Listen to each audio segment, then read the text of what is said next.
everyone, and welcome back to my channel. Today on Tuesday Trend Reviews, we're gonna be doing the viral keto ravioli. I'm super excited about this one. It looks really interesting. I'm gonna be using a recipe guided by Christy's Keto Lifestyle on Instagram and YouTube.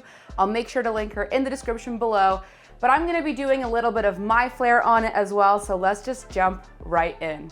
So first thing we're gonna do is we are gonna cook some chorizo. So what Christy does, she cooks Italian sausage, and I think most people use Italian sausage for this recipe, but I really like the flavor of chorizo just a little bit more, so that's what I'm gonna use. I have a non-stick pan here that is heating on medium heat, and I'm gonna spray it with some avocado oil. As you guys already know, everything that I use in any of my videos, I've linked in the description below if you're interested in purchasing them. So make sure you check it out if you wanna actually purchase anything that I use. Now that my pan is heated, I have my chorizo here. I'm just gonna drop it right in, and we are gonna start cooking this chorizo. And of course, I've taken it out of the casing that it was in so that we can actually break up the meat. And just cook this until it's ready. The reason I like to use chorizo a little bit more than Italian sausage is sometimes Italian sausage has a lot of sugar in it, and you're just really not sure about the carb count, and we're really trying to make sure that this is keto. So that's why I just typically like to use chorizo, because it's a spicy sausage rather than a sweet sausage. That's just my preference. You can of course use whatever kind of meat you like. You can also, I think, just use regular ground meat if you want. Also, it's all based on preference, like I said. So if you want to use ground chicken or ground pork, turkey, beef, whatever you want to use. All right, this is almost done. Just needs about a minute or two more. Our chorizo is cooked. Let's set this aside, turn off your heat, and get working on the remaining of the ravioli. My oven has been preheating to 375 degrees Fahrenheit. And next thing we're gonna do is I have some slices of mozzarella here. I took one of the large square slices and cut them in half. And what you're going to do is just lay it on a baking tray with a piece of parchment paper. Once you have laid out your cheese slices, we're gonna take them and throw them into the oven for 6 minutes. While your cheese slices are melting, we're gonna mix the remainder of the ingredients. Now, of course, you guys know I like things a little bit spicy, so that's why I'm using the chorizo, and I'm gonna add some red pepper flakes, just a few. But you can, of course, completely avoid the spice if you want and just use like a plain Italian sausage or ground meat, like I said previously. So, like I said, our cheese is baking. I'm gonna add in my chorizo. And the way Christy does it, she says it is equal parts the ground meat and ricotta. So I have some ricotta here. I'm gonna add that as well. This is about 1 cup, half a cup each. I'm gonna also add in my seasonings. This is half a teaspoon of garlic powder, half a teaspoon of Italian seasoning, and red pepper flakes, just a pinch of red pepper flakes. And let's mix all of this together.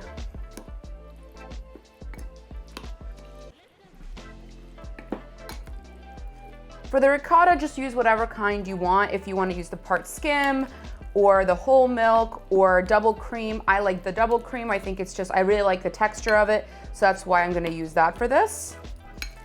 And make sure you guys stick to the end, because I'm gonna tell you guys my honest rating of this trend.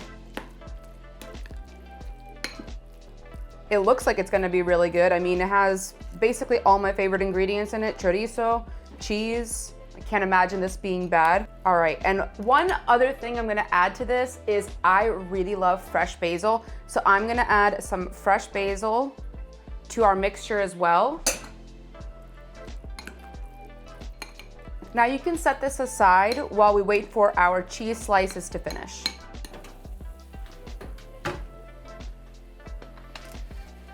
Okay, 6 minutes are up, and now we have to do this a little bit quickly. So what we're gonna do is take an ice cream scoop, and we are going to scoop into 1/2 of the cheese slice.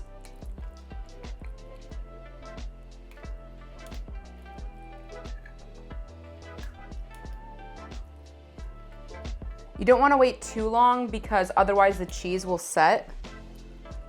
Hopefully I didn't put too much of the scoop in there, but we'll see when we fold it over. All right, and now you're supposed to take the cheese slice and fold it over like this and close it. You know, it can make kind of holes, so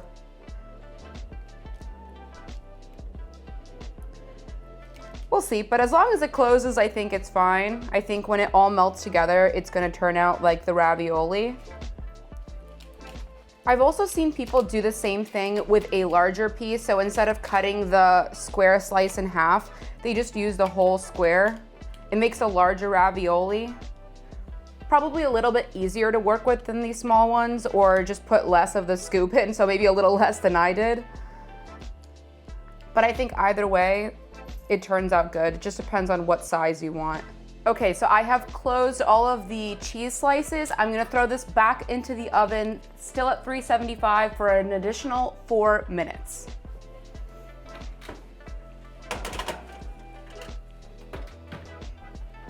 I will see you guys at the very end. All right, here are our ravioli. And now what she does next is she takes some dried parsley and just sprinkles a little bit on top. I think it just gives it a nice color, some extra bit of flavor. These look really good. I mean, they look like ravioli. I'm gonna take a spatula next and just separate these while I let them cool for about a minute or two. I don't wanna take them off yet because they're still pretty fragile and they're setting. And so before everything sets, I wanna make sure that they're all separated if the cheese melted together. So far, this was super, super easy. Really straightforward recipe, nothing too complicated about this. I like the size of them and I like the simplicity of the recipe.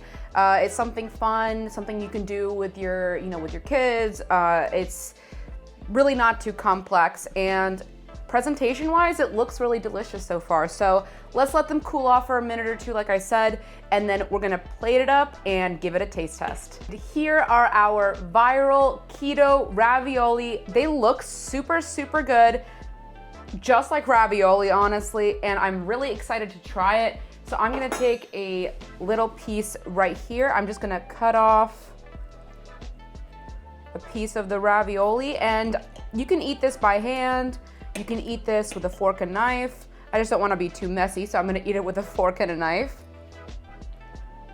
All right, let's try it without the sauce first, and then we'll try it with marinara next.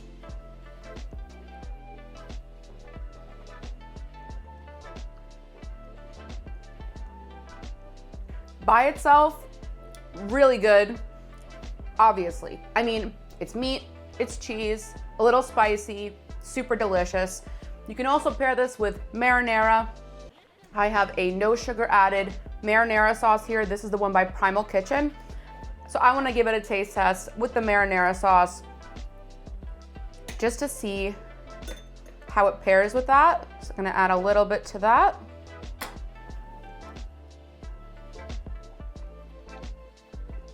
That was super good. With the marinara, so much better in my opinion. And you could also make this carnivore friendly. You could just avoid, the parsley, you could avoid some of the seasonings, completely avoid the marinara, and you could make this a carnivore friendly recipe.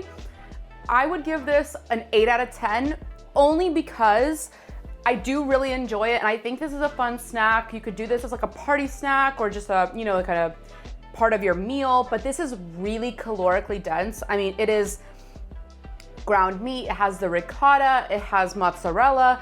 It is very calorically dense, but this is a keto-friendly recipe, and I really enjoyed it. I would totally make this again. Not as, I wouldn't make this every single day, because like I said, very calorically dense, But I really enjoyed making this recipe.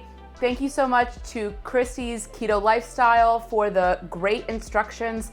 It was super easy to follow, and I hope you all enjoyed this recipe. Thank you so much for watching. If you enjoyed this video, make sure to hit that like button and subscribe to my channel. Also, hit that notification bell to never miss a tasty upload. Till next time.